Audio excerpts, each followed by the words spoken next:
아멘.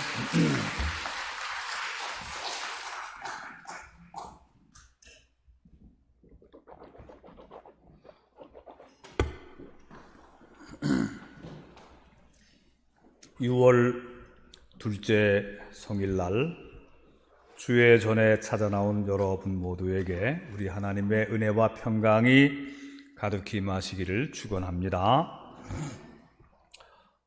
교회에 장례식이 나서 부목사님하고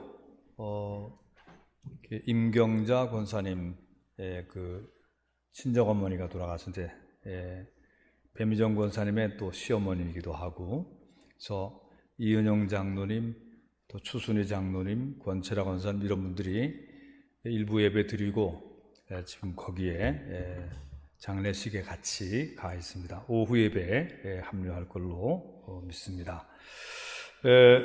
오늘은 공의와 사랑의 예언자들 이런 제목으로 특별히 그 아모스서와 호세아서의 핵심 내용을 가지고 오늘 은혜를 나누고자 합니다.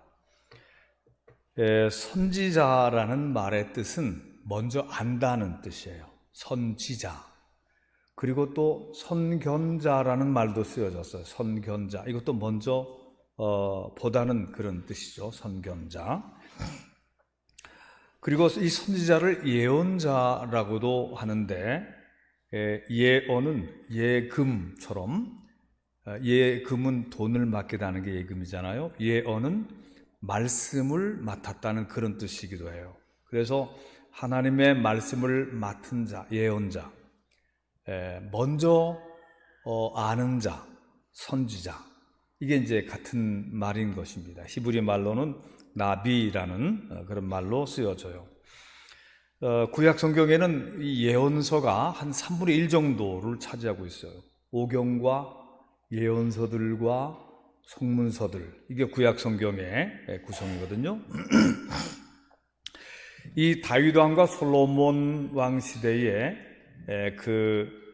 전성기를 지나서 이 통일 이스라엘에서 북왕국이 갈라져서 나갔을 때에 북쪽의 왕인 느밧의 아들 여로보암이 베델과 단에다가 금송아지를 세우고 바알신앙 혼합신앙이 이스라엘에 확산되었을 때에 그때에 나타난 예언자가 이제 엘리야나 엘리사 같은 그런 예언자가 나타나는 것입니다.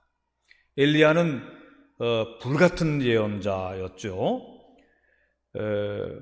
북왕국의 이 아합 왕과 이세벨 왕 시대에는 특별히 말하자면 사람들이 하도 바알신 앞으로 몰려가서 이세벨 왕비가 자꾸 우리 부추기고 또 참 예언자, 참 그 선지자들을 핍박하고 그랬을 때에 사람들이 우상숭배에 미쳐가는 그런 상황에서 엘리야가 아합 왕 앞에 나가서 하나님의 말씀을 전합니다.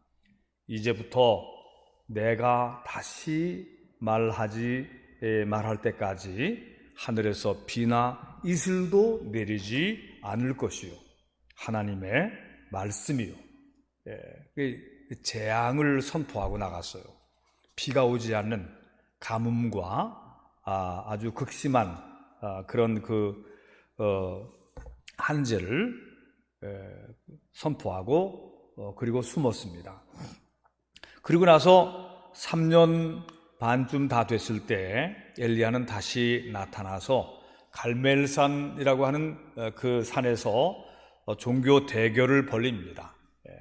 이스라엘 백성들을 모으고 바알과 아세라 선지자 450명, 400명, 850명의 선지자들과 엘리야 혼자서 대결을 벌이는데, 양쪽에 그 장작으로 단을 쌓고서 바알의 제단, 여호와 하나님의 제단, 그렇게 쌓고서 불이 내려오게 해서 그 위에 있는 송아지의 그 제물을 불태우는 건데, 그때 엘리야의 제단에만 불이 내려와서 그리고 거기서 불이 타서 그 제물을 완전히 살르는 그런 역사가 일어나게 되죠.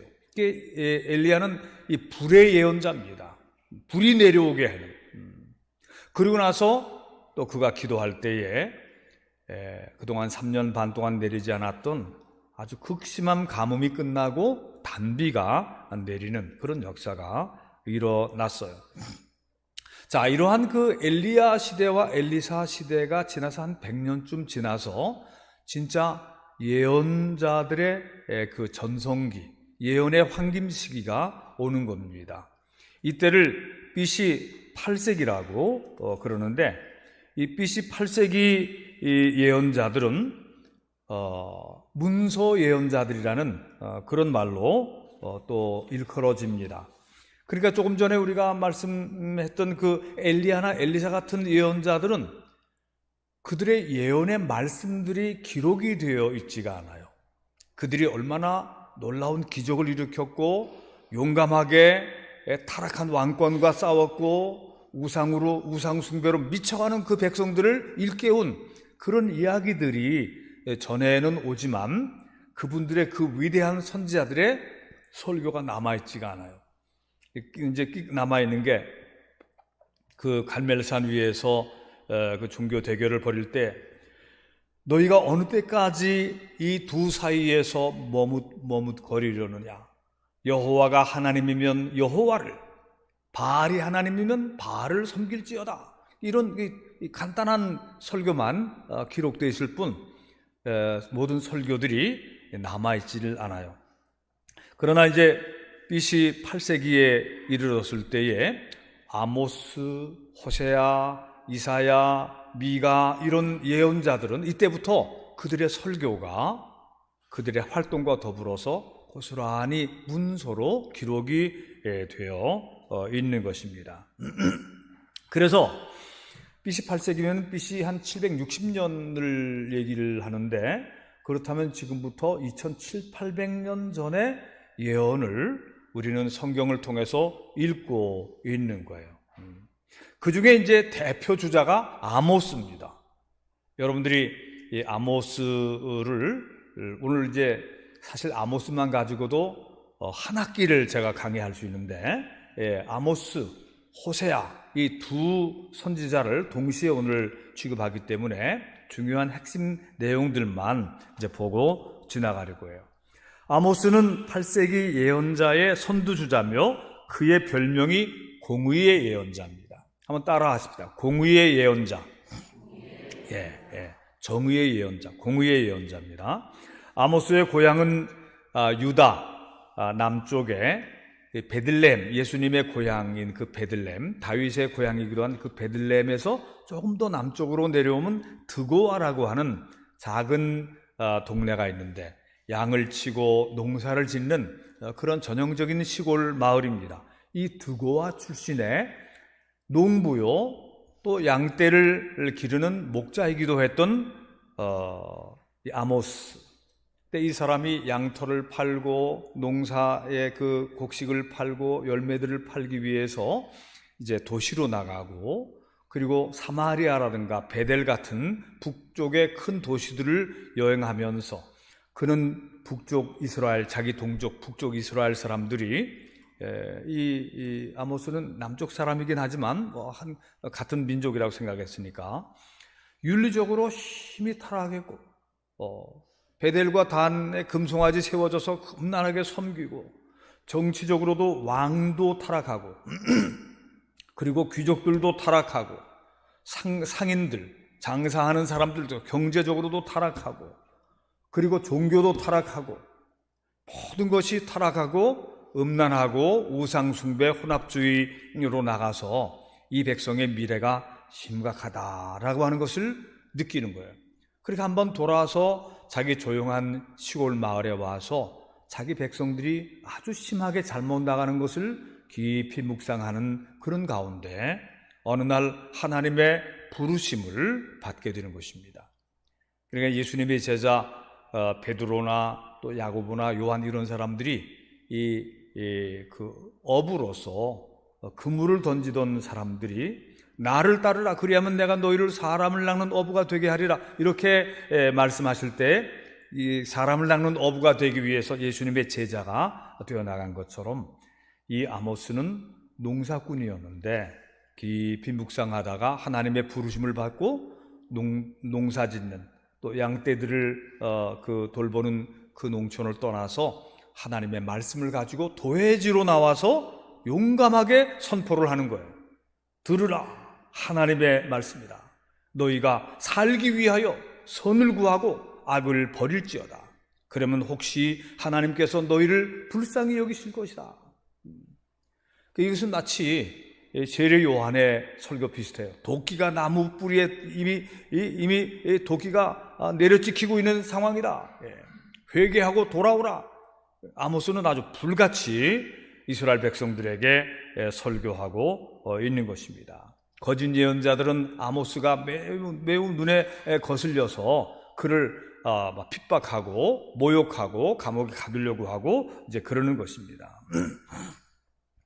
아모스 시대에는 정치적으로는 이 여로보암 2세 시대예요.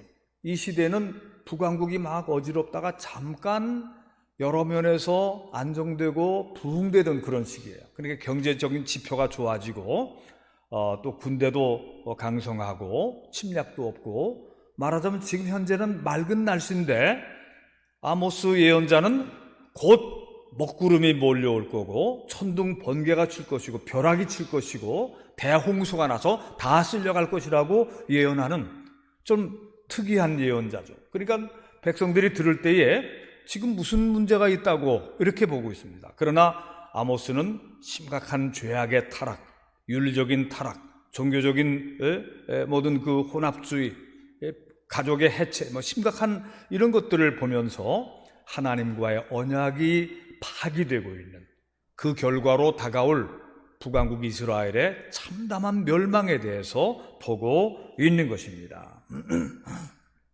자, 이제 그 아모스 예언의 몇 곳을 보도록 하겠습니다. 여러분들 일일이 찾기가 이제 번거롭기 때문에 여기 자막을 통해서 보도록 하겠습니다. 아모스 5장 10절부터 12절 펼쳐보세요. 다 같이 한번 읽어보십시다. 무리가 성문에서 책망하는 자를 미워하며 정직히 말하는 자를 싫어하는도다. 너희가 힘없는 자를 밟고 그에게서 미래 부당한 세를 거두었은즉 너희가 비록 다듬은 돌로 집을 건축하였으나 거기에 거주하지 못할 것이요 아름다운 포도원을 가꾸었으나 그 포도주를 마시지 못하리라.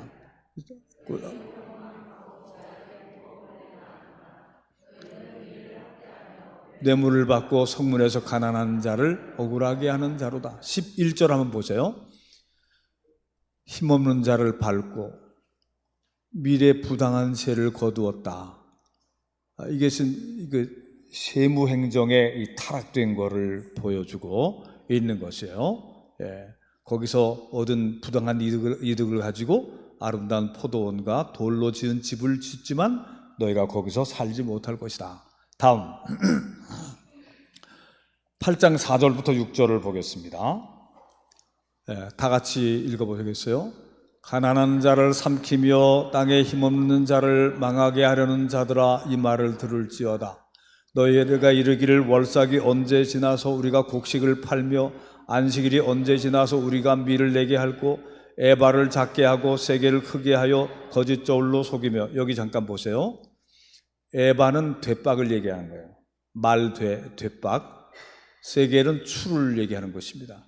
되박은 작게 만들고 추는 크게 만들고 돈은 많이 받고 양은 적게 주고 저울 속이는 거 그때도 있었다는 얘기죠. 다음에 은으로 힘없는 자를 사며 신한 켤레로 가난한 자를 사며 찌꺼기 밀을 팔자 하는도다. 이 돈으로 인신매매도 하고 사람을 사고 팔고 하는 이런 아주 인권 유린과 아주 타락한 그런 상황을 보여주고 있는 것이에요. 2장 6절부터 8절, 아모스 2장 6절부터 8절 같이 읽겠어요. 여호와께서 이와 같이 말씀하시되 이스라엘의 서너 가지 죄로 말미암아 내가 그 벌을 돌이키지 아니하리니 이는 그들이 은을 받고 의인을 팔며 신한 켤레를 받고 가난한 자를 팔며. 잠깐만, 여기 돈을 받고 의인을 판다. 돈으로 사람을 거래하고 있어요.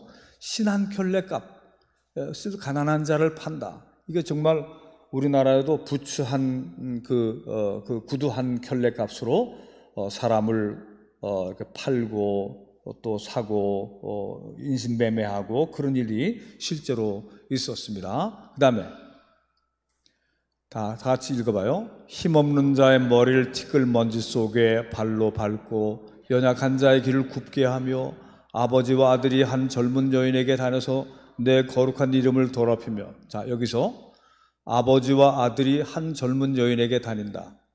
창녀촌에서 아버지하고 아들이 어느 날 밤에 우연히 만난 거예요.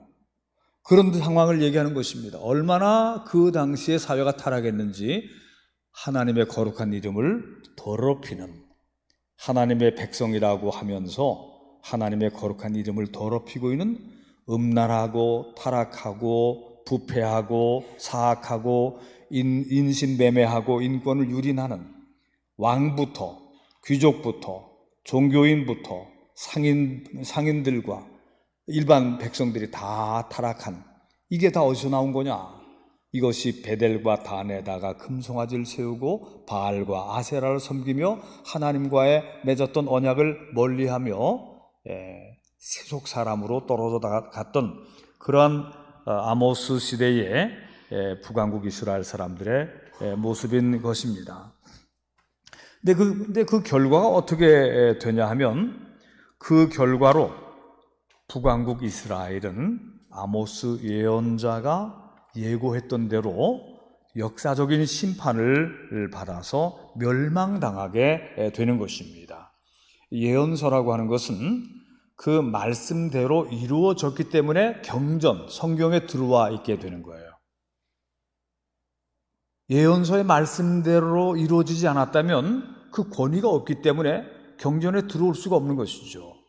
아모스가 구체적으로 예언한 그 예언의 말씀대로 그대로 이루어져서 북왕국은 잘 나가는 것 같았는데, 그 나라가 어느 시대에 와서는 돌이킬 수 없는, 말하자면 타이타닉 그 배가 침몰하듯이 북왕국이라고 하는 그 나라가 역사 속에 침몰해버리고 마는데 아주 비참하게 멸망하는 거예요.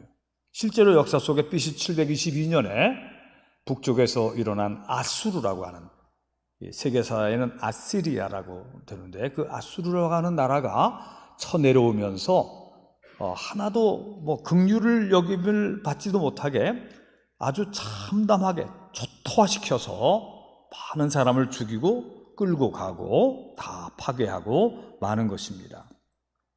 아모스 예언은 BC 722년에 북이스라엘이 아수르에 의해서 멸망당함으로써 역사적인 심판이 예증이 되는 거예요. 그 다음에 아모스가 선포한 그 하나님이 옛날 하나님과 예수님이 우리에게 가르쳐 주신 하나님은 다른 하나님이냐? 그거는 아니거든요. 절대로 구약 성경의 하나님은 바로 예수님이 우리에게 가르쳐 주신, 예수님이 기도할 때 아버지라고 기도했던 그 하나님 아버지가 바로 이 아모스가 그 부르심을 받고 예언을 선포한 그 하나님이시거든요. 그러니까 오늘날 우리 신약 시대와 또 교회 시대를 지나고 있는 우리 오늘날의 성도들이 사랑에 대해서 얘기하고 은혜에 대해서 얘기할 때에 우리는 은혜로 살아가는 사람들이지만, 하나님은 무엇을 원하시는가? 하나님은 정의를 강물같이, 공법을 물같이, 정의를 하수같이 흘릴지로다, 이렇게 말씀하고 계시는 하나님이시기 때문에 말로만 주여 주여 하는 사람들과 우리는 믿음으로 구원받으니까 사랑으로 이렇게 말로만 이렇게 하는 사람들에 대해서 하나님이 정말 원하시는 것은 무엇이냐? 정의와 그리고 공의를 강물같이 넘쳐 흐르게 하는 그런 삶을 하나님은 원하고 계신다. 이게 하나님의 뜻이라 그런 말씀이에요. 그러니까 우리는 예수님을 통해서 은혜의 하나님을 믿고 사랑의 하나님을 믿지만, 그 하나님 아버지가 원하시는 것이 무엇인가? 공의와 정의예요. 진실함과 정직함이에요.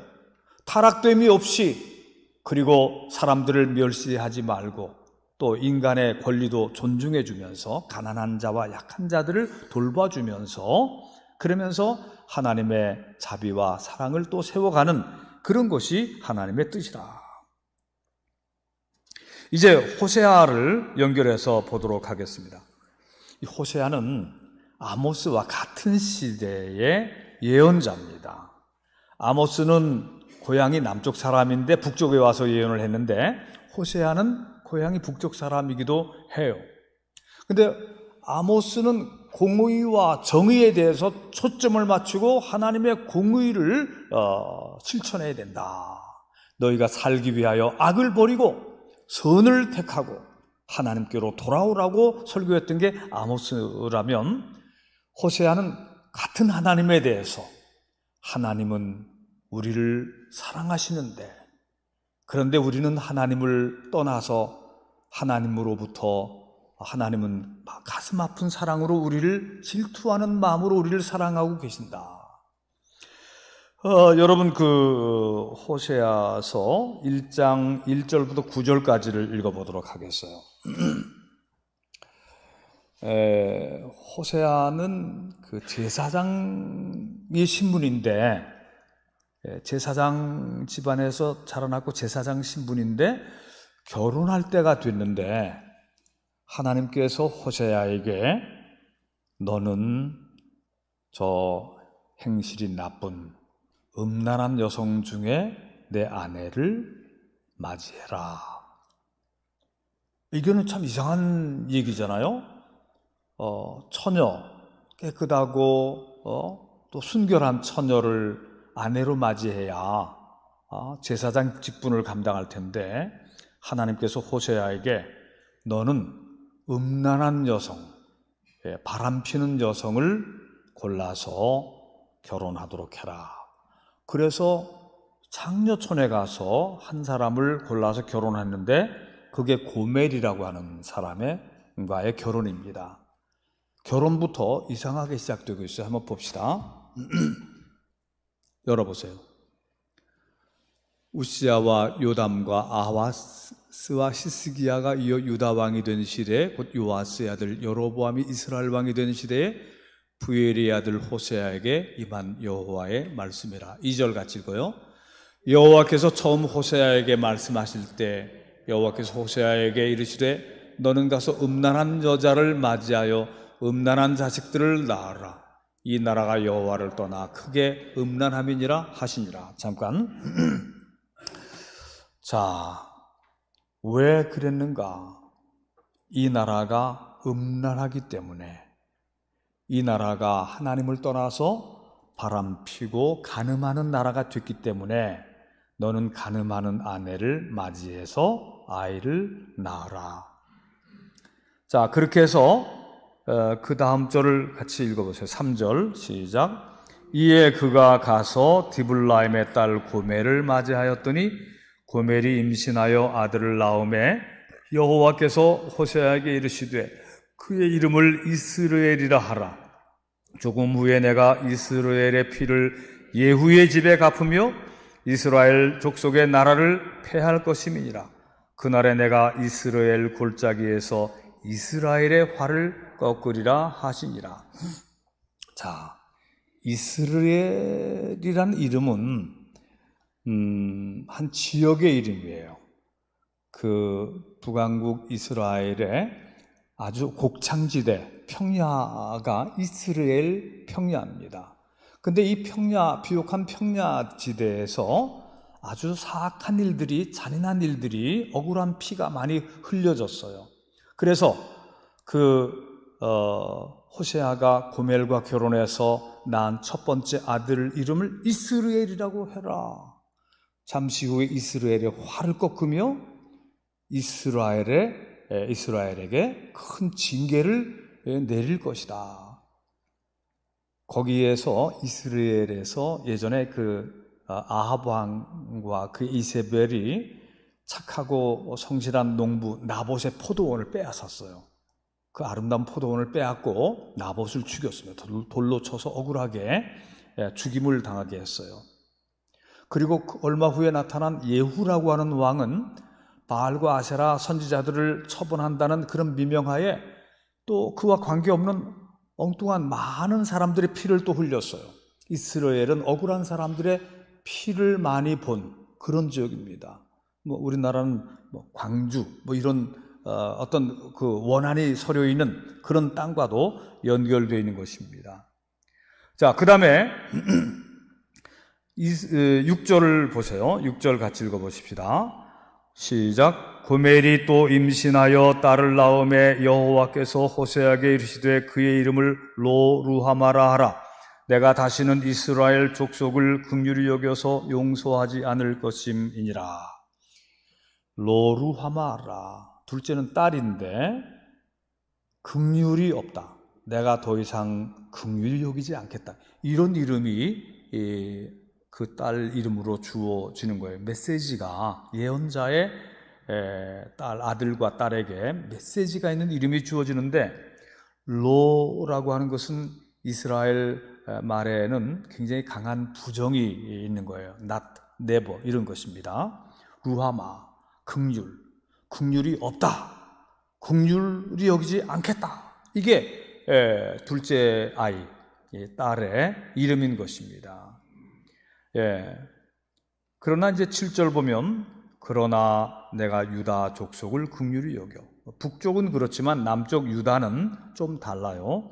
유다 족속을 긍휼히 여겨 그들의 하나님 여호와로 구원하겠고 활과 칼이나 전쟁과 말과 마병으로 구원하지 아니하시리라 하시고. 8절 다시 읽어봅니다. 시작.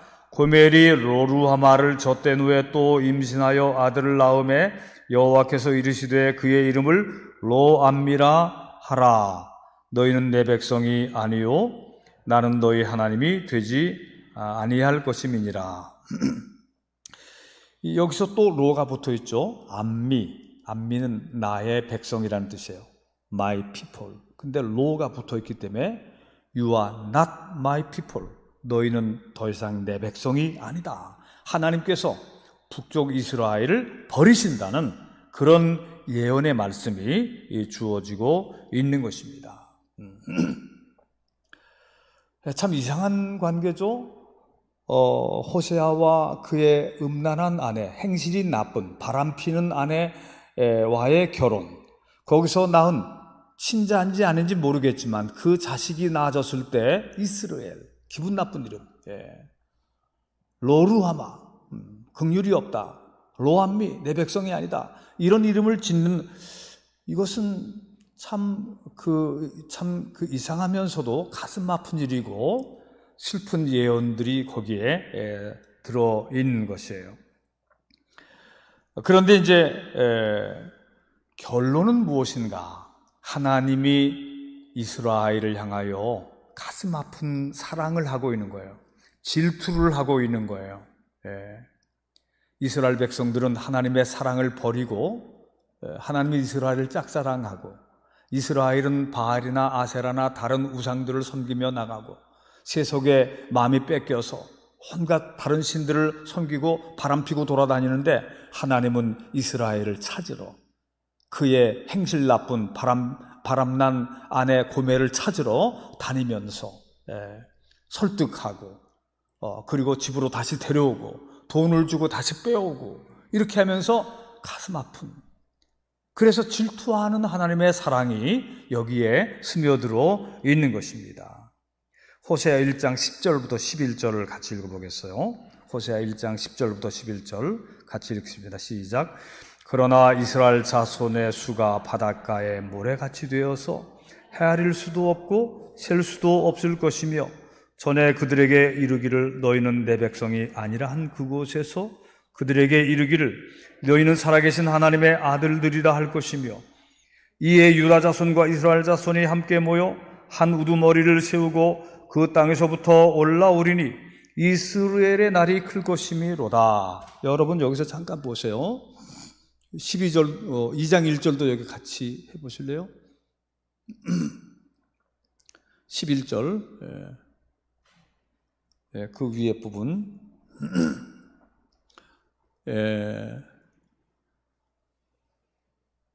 여기 이스라엘 자손의 수가 너희는 내 백성이 아니라 한 그곳에서 그들에게 이르기를 너희는 살아계신 하나님의 아들들이다. 로 암미라고 했는데 이제 암미라고 하게 될 거예요. 여기 보세요. 유다 자손과 이스라엘 자손이 함께 모여 한 우두머리를 세우고 한 주님을 모시고 그 땅에서부터 올라오리니, 이스라엘 지역은 갈릴리하고 가까운 지역이거든요. 이스라엘의 날이 클 것이다. 회복의 날이거든요. 이것은 호세아가 멀리 내다보고 있어요. 예수님 시대에 북쪽 백성과 남쪽 백성이 하나가 되어서 예수님을 따라서 함께 행진하며 올라오는 그런 모습을 그려주고 있는 것입니다. 2장. 너희 형제에게는 암미라고 하고 나의 백성이라. 로가 빠졌죠. 로 암미에서 암미라고 하고, 너희 자매에게는 로루하마. 근데 로가 빠져서 루하마. 너희는 나의 백성, 너희는 긍휼을 입는, 하나님의 긍휼을 입는 자매가 백성이 될 것이다. 이렇게 이제 말씀하고 있어요. 호세아 7장을 보십시다. 7장 13절부터 16절까지 우리 같이 읽겠어요. 시작. 화했을진저 그들이 나를 떠나 그릇 같음이니라. 패망할진저 그들이 내게 범죄하였으니 내가 그들을 건져주려 하나 그들이 나를 거슬러 거짓말을 하고 성심으로 나를 부르지 아니하였으며 오직 침상에서 슬피 부르짖으며 곡식과 새 포도주로 말미암아 모이며 나를 거역하는도다.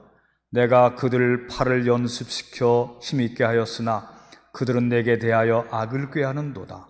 그들은 돌아오나 높으신 자에게로 돌아오지 아니하나니 속이는 활과 같으며 그들의 지도자들은 그 혀에 거친 말로 말미암아 칼에 엎드러지리니 이것이 애굽 땅에서 조롱거리가 되리라.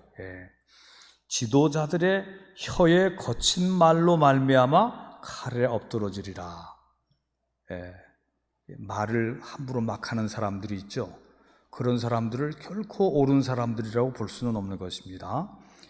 이제 호세아 14장에 가면 이제 진실한 기도가 나와요. 이 백성들이 회개하는 척 하다가 회개 안 하고 돌아오는 척 하다가 돌아오지 않고 하나님을 실망시키고 낙심시킨 적이 많이 있었어요.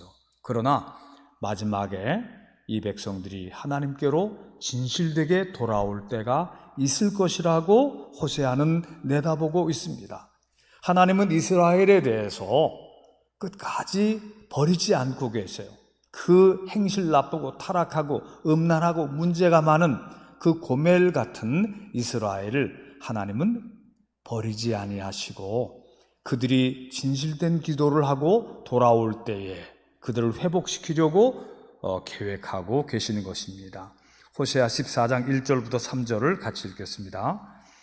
이스라엘아 내 하나님 여호와께로 돌아오라.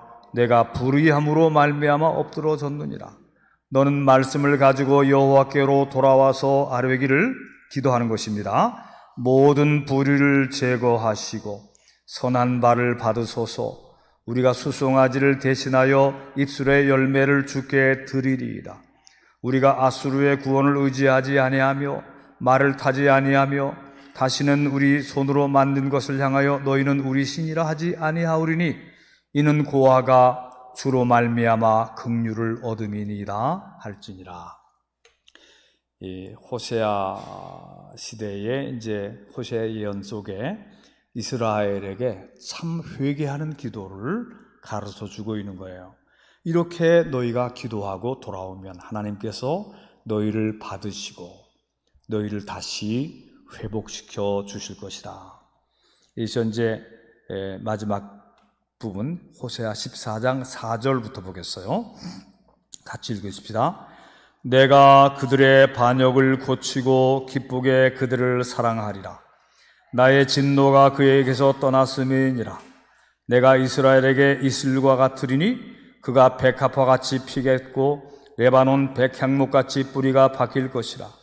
그의 가지는 퍼지며 그의 아름다움은 감람나무와 같고 그의 향기는 레바논 백향목 같으리니 그 그늘 아래 거주하는 자가 돌아올지라. 그들은 곡식같이 풍성할 것이며 포도나무같이 꽃이 필 것이며 그 향기는 레바논의 포도주같이 되리라. 에브라임의 말이 내가 다시 우상과 무슨 상관이 있으리요 할지라. 내가 그를 돌아보아 대답하기를 나는 푸른 잣나무 같으니 내가 나로 말미암아 열매를 얻으리라 하리라. 아모스와 호세아는 거의 동시대에 같은 지역에서 같은 상황에 심각한 문제를 가지고 타락해가는 이스라엘 백성들에게 메시지를 전한 예언자들이에요. 선지자들이에요. 선견자들이에요. 근데 아모스는 공의와 정의에 대해서 초점을 거기다 맞췄습니다. 사회 정의, 국가의 정의, 경제 정의, 정치, 종교의 개혁 이런 것들에 대해서. 근데 호세아는 좀 더 이 부부관계처럼 하나님과 이스라엘은 부부와 같다. 그런데 하나님은 아주 정직하고 진실한 남편인데 이스라엘은 바람난 아내다. 우리가 곧 그와 같다. 하나님이 그 바람난 아내를 다시 데려오고 참고 또 돈을 지불하고 설득하고 그 가슴 아픈 질투하는 사랑과 가슴 아픈 사랑을 가지고 버리지 않고 이혼하지 않고 끝까지 그 문제 있는 그 아내를 살피고 결국은 그 아내를 보듬는 것과 같이 하나님은 이스라엘을 그렇게 해 주실 것이다. 하나님은 이스라엘을 지금 때리고 버리는 것 같지만 그러나 결코 하나님은 완전히 버리지 않고 이스라엘을 다시 회복시켜서 돌아오게 하실 것이다. 이게 호세아가 우리에게 가르쳐주고 있는 메시지예요. 하나님의 사랑은 질투하는 사랑인데, 하나님의 사랑은 가슴 아픈 사랑인데, 지금 오늘 우리는 어떤 사람들인가? 우리도 사실 하나님이 우리를 향해서 짝사랑하시는 거예요. 우린 돈을 더 사랑하잖아요. 세상을 더 사랑하잖아요. 세상을 짝하고 돈을 더 사랑하고 그리고 다른 우상, 명예와 편리와 별의별 그런 것들을 다 더 쫓아 나가서 하나님을 2순위, 3순위, 저 10순위로 끝으로 내려놓고 하나님을 마음 아파하게 하고 있는 것이 오늘 우리 교회의 교인들 아닌가. 이게 호세아가 오늘 우리에게 연결되고 있는 말씀드린 것이죠. 여러분, 오늘 우리는 예수 그리스도의 사랑에서 호세아에게 울려졌던 그 메시지를 보고 있는 거예요. 오죽했으면 하나님이 그 아들을 보내서 십자가에 못 박아 죽게 만드시는 것입니까? 그럼에도 불구하고 또 배신하고 또 배신하고 하나님과의 관계 속에서 정직하고 진실한 자식들을 낳지 않고 이스루엘, 로루하마, 로함미 같은 문제 있는 그런 그 자손들이 돼가고 있지 않냐. 이것이 오늘 우리가 2700~800년 전 예언자들에게 선포되어진 하나님의 메시지가 오늘 우리에게 다시 살아오는 것이라고 볼 수가 있는 것입니다. 오늘 우리 기독교는 사랑의 종교라고 말하면서 말로만 사랑 얘기하고 있어요. 하나님은 은혜의 하나님이니까 공의와 정의 관계가 좀 많이 떨어져도 타락해도 하나님은 다 봐주시겠지. 이런 종교가 어디 있어요? 오늘 우리 기독교는 이상하게 돼가는 부분이 있는 것입니다. 하나님 앞에 우리가 하늘에 계신 너희 아버지가 온전하심 같이 너희도 온전하라. 예수님께서 그렇게 가르치셨잖아요. 정의롭고 공의롭고 바르고 정직하고 윤리적이고 거룩해야 되는 것이죠.